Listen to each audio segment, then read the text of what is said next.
Bíblia no Evangelho de João, capítulo 4, versículo do 1 ao 15. Evangelho de João 4, do 1 ao 15. A palavra de Deus nos diz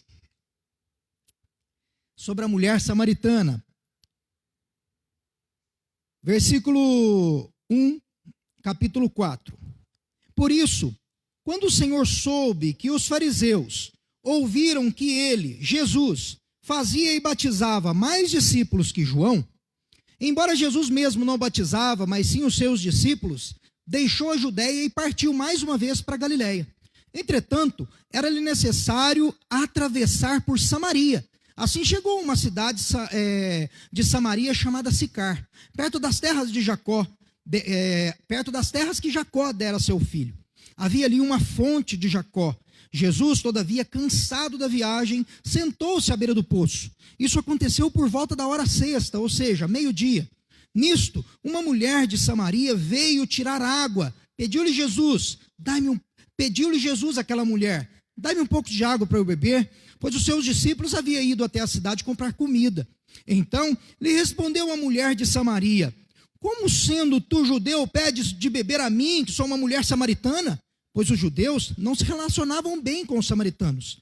Jesus respondeu a ela: se conhecesses o dom de Deus, a quem é que te pede, dai-me de beber, tu lhe pedirias, e ele te daria uma água viva. Indagou-lhe a mulher: Senhor, tu não tens o que pegar água, e o poço é fundo. Onde tu podes conseguir essa água viva? Acaso tu é maior do que o nosso pai Jacó, que nos deu o poço? Jesus afirmou: quem beber dessa água terá sede outra vez. Aquele, porém, que beber da água que eu lhe der, nunca mais terá sede. Ao contrário, a água que eu lhe der, tornar-se-á nele uma fonte, jorrando a vida eterna. A mulher lhe pediu: Senhor, dai-me dessa água, para que eu não tenha mais sede e nem precise voltar aqui para tirar água. Bom, acredito eu que você já ouviu essa história. Acredito eu que não foi nenhuma e nem duas vezes. Porém, a palavra de Deus, ela se renova a cada dia. A palavra de Deus, ela é viva. E a palavra de Deus tem o poder de transformar e mudar a nossa vida.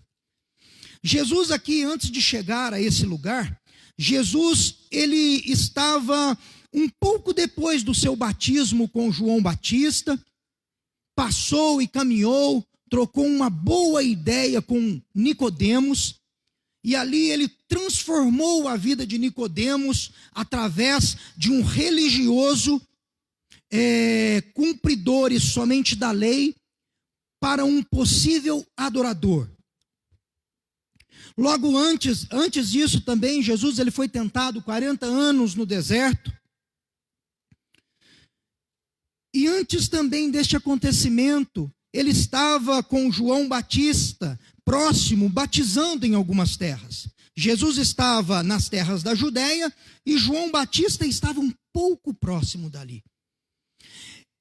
E João Batista reconhece Jesus e diz... Algumas pessoas perguntam para Jesus e falam assim, e perguntam para João, mas Jesus está batizando ali e tal. E João diz aquela frase que nós já conhecemos, que diz: é necessário que ele cresça e eu diminua. E ali, quando os fariseus viram que Jesus, ele estava batizando, e batizando mais que João Batista, que na verdade não era Jesus, e sim seus discípulos, Jesus saiu daquele lugar onde ele estava. E aí inicia esse encontro que nós vamos falar aqui hoje. Esse encontro inesperado de Jesus com essa mulher. O apóstolo João, no versículo 1, ele já começa nos dando uma lição maravilhosa, que diz assim: quando, pois, o Senhor soube que os fariseus tinham ouvido dizer que ele, Jesus, fazia e batizava mais discípulos do que João, deixou a Judéia outra vez e foi para a Galiléia. João nos mostra que Jesus, ele estava focado em seu propósito e em sua missão. E o que isso tem a ver conosco? Às vezes nós podemos falar assim, poxa, mas Jesus ele ficou meio intimidado com os fariseus e é por isso que ele saiu da onde ele estava para outra cidade? Não. Jesus ele simplesmente, ele ignorou a ignorância dos fariseus. Os fariseus, eles viam Jesus como um competidor daquilo que os fariseus faziam.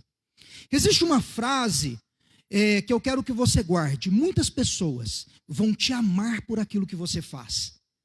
E muitas pessoas vão te odiar pela mesma coisa com o que você faz. Sempre vai existir esses dois tipos de pessoa. Jesus era amado por muitos porque pregava a libertação, mas também odiado por vários, por inveja, por perseguição e até mesmo pelo espírito de competição.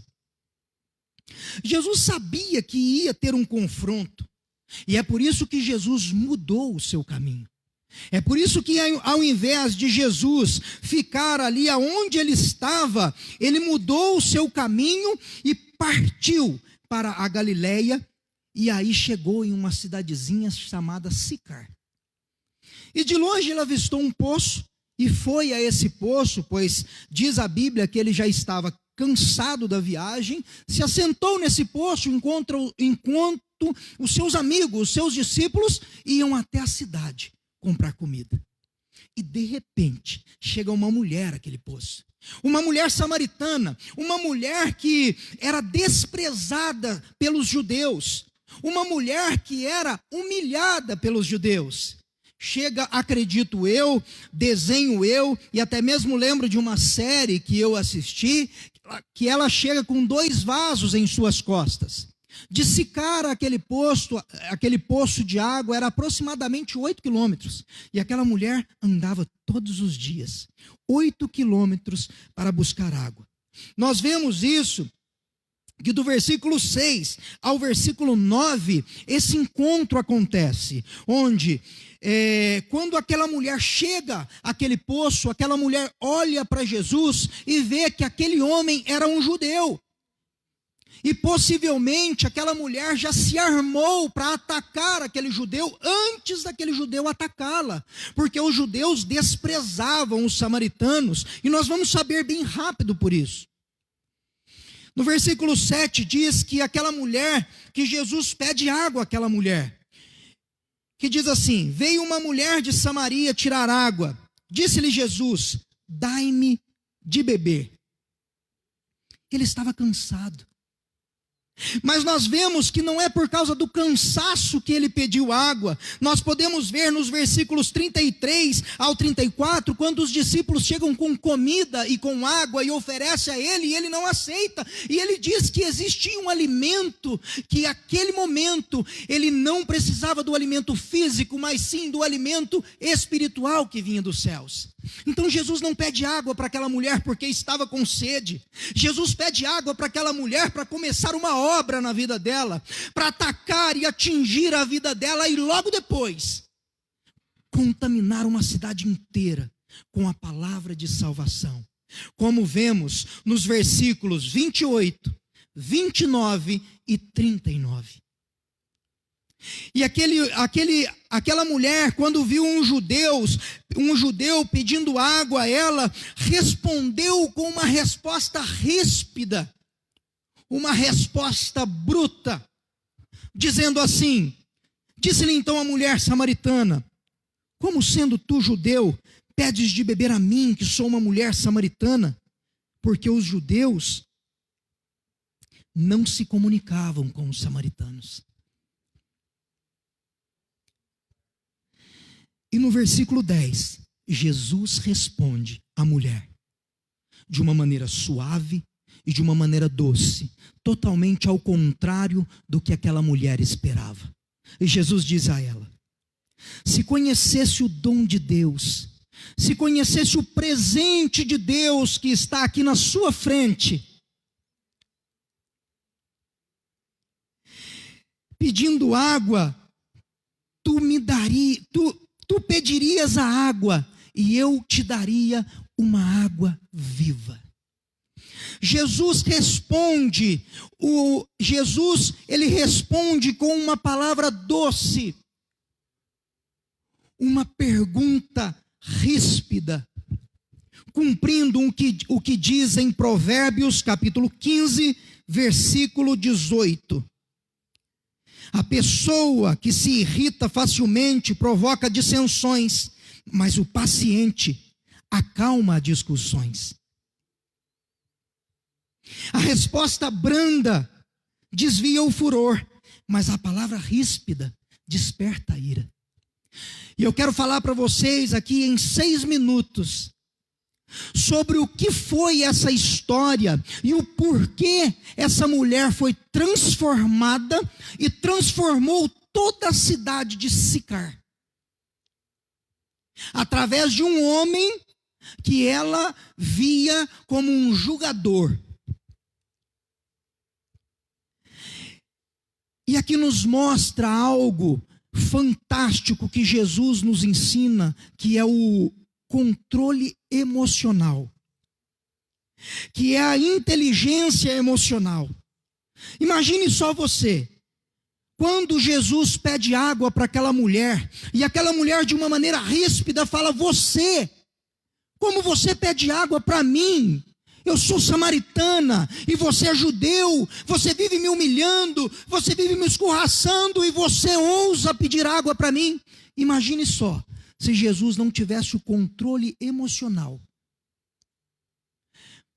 para voltar aquela mulher com uma resposta branda. Imagine só Jesus falando assim: eu sou o Messias, eu vim aqui para salvar o mundo, quem é você para falar assim comigo?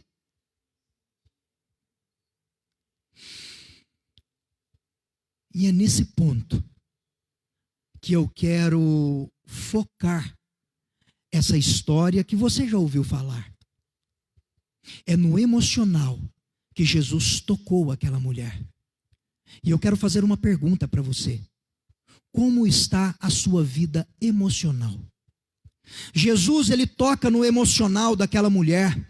A segunda vez, quando fala para ela: busca o seu marido. E ela confessa a Jesus o seu pecado e diz: eu não tenho marido. E Jesus fala para ela: bem respondeste, porque este marido que você está agora não é seu marido, porque você já teve 4 maridos.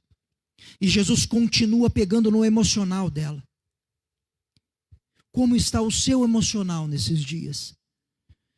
Meus irmãos, eu gosto muito de um pastor. Esse pastor, eu tenho uma mentoria com ele. É uma pessoa que me instrui, uma pessoa que me dirige, uma pessoa que eu peguei ele para ser um mentor da minha vida. E esse pastor, ele fala que o emocional, ele é maior e mais importante que a fé. Você acredita nisso? Que o emocional, ele é mais importante que a fé. Que o emocional, ele é mais importante do que você dobrar os seus joelhos e ter fé em Deus. Olha o que diz em João capítulo 4, versículo 20. Se alguém declarar: eu amo a Deus, porém odiar o seu irmão, é mentiroso. Porquanto quem não ama o seu irmão, a quem vê, não pode amar a Deus, a quem não enxerga. Marcos 11, 25. Mas quando estiverdes orando, se tiverdes algum ressentimento contra alguma pessoa, perdoai-a, para que igualmente o vosso Pai Celestial vos perdoe as vossas ofensas. Agora eu pergunto para você: o emocional, ele é mais importante que a fé ou não é? Muitas pessoas têm deixado de ter uma vida íntima com Deus porque não tem se controlado emocionalmente. Se Jesus não tivesse se controlado emocionalmente com aquela mulher, quando ela veio com arrogância e o questionou: por que está pedindo água para mim, que sou samaritana, ele não tinha conquistado o coração daquela mulher. Como está o seu emocional? Como está a sua vida quando alguma pessoa chega e te ofende?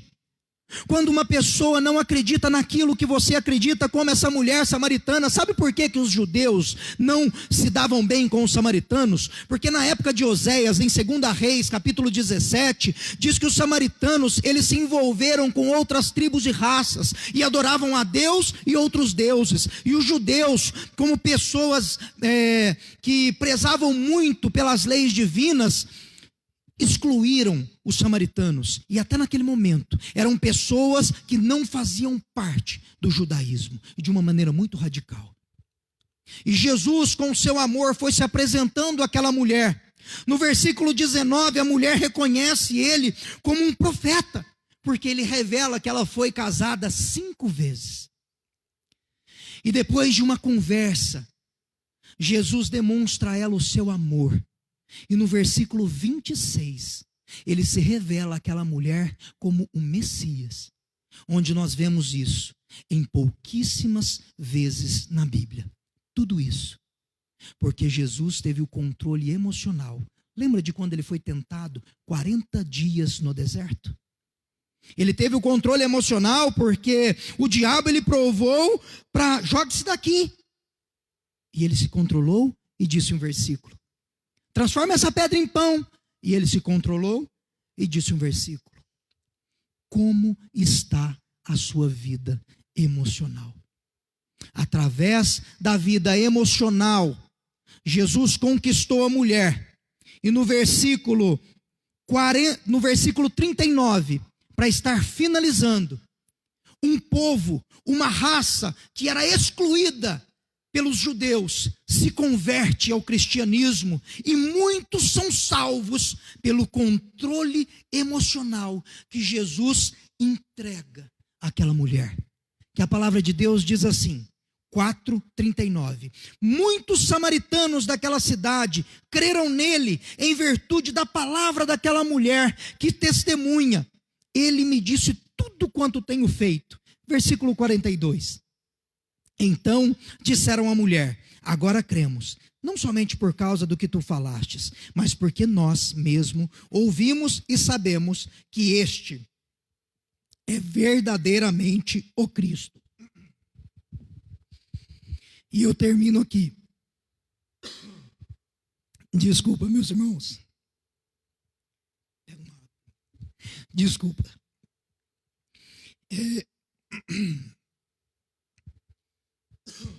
E eu termino aqui. Nossa, a voz sumiu. E eu termino aqui fazendo essa pergunta para você: como está o seu emocional? Como está o seu emocional?